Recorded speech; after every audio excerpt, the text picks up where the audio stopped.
Today I will be creating custom JoJo's Bizarre Adventure themed Magic the Gathering cards.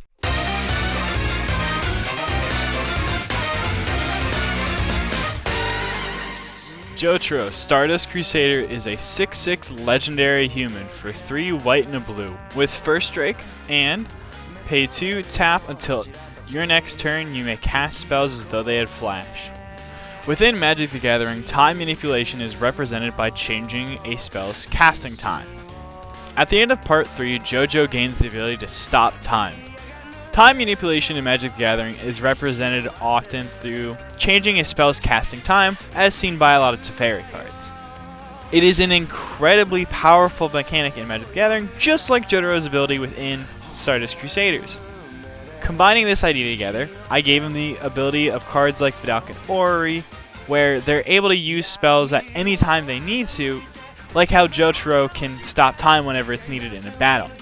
On top of this, Jotaro is also a fairly efficiently costed creature. A 6/6 for 5 is always a good rate, and of course he has first strike to represent his incredible speed within combat. On top of that, Jotaro is also going to be a legitimately good card within Magic the Gathering, as everybody knows how good a Prophet Crucifix is, and put this down with the Seaborn Muse and you're basically set. Joesph, Ingenious Retreater is a 3/2 human warrior for 2 blue. When Joesph enters the battlefield, look at target player's hand. Then, secretly choose a spell. Reveal the spell you chose. Counter all spells with that name. Blue, return Joesph to your hand. Now, personally, Joesph is my favorite JoJo by far. His ability to read his opponents is completely unmatched, and this allows him to come with ingenious strategies to defeat them. In order to represent this in Magic, I think the best way to read your opponents is by literally reading the cards they have. So, for his first ability on his ETB, I gave him a Gitaxian Probe-esque effect. On top of that, I gave him the Secret Choose effect, which is kind of a combination of Pithing Needle and the Secret Choose cards from the Commander Precon. The idea behind this is that once you know your opponent's skills, you can develop a strategy against it. Now, anybody who's watched part 2 knows Joseph's most powerful ability is running away. And what better way to do that than to run back to your hand? And this allows you to replay him and get that counter spell all over again. It really helps you have a strong control over your opponents, and it might be a little pushed if I'm being honest. I think it really represents Joesph well, and I think it does a good job of showing his character and his trickstery nature. Okyusau, Nijumura brother, is an 8/6 legendary human for 4 green, red, and white with haste. Whenever Okyusau attacks, exile target permanent. Okyusau has one of the most powerful stands in this entire series, the Hand. The Hand has the ability to basically completely delete something from existence. And any Magic the Gathering player knows the best way to remove anything is by exiling it, as there's very few ways to interact with the card once it's exiled. And of course, within JoJo, the only way to activate this ability is by swinging your actual hand, and thus in Magic the Gathering, this kind of idea is represented through him attacking.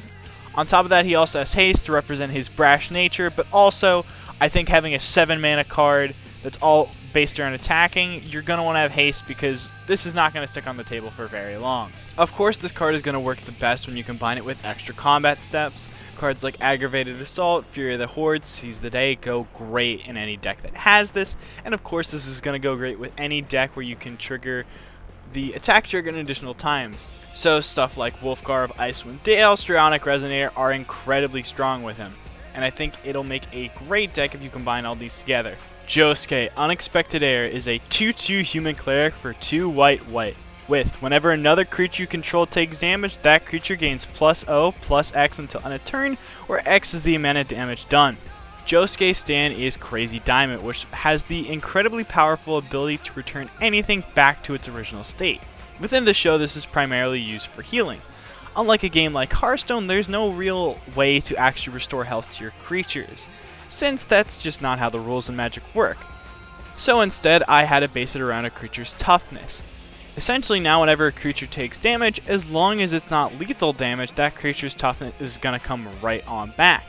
And this is also representative of how it works in the show, as Josuke is not able to revive the dead. This effect works incredibly well with any enraged trigger, as you're going to get multiple triggers very easily, as you don't have the disadvantage of enrage, which is setting your creature to a lower toughness, making it more susceptible to removal spells. On top of this, this is also a great counter to any double strike. While it doesn't come up very often, double strike is a very powerful mechanic, and being able to basically negate it with this is incredibly strong, and it's going to help you from a defensive position in the game. Torture Dance is an instant for 2 black-red with tap any number of creatures you control, target opponent discards a card for each creature tapped this way.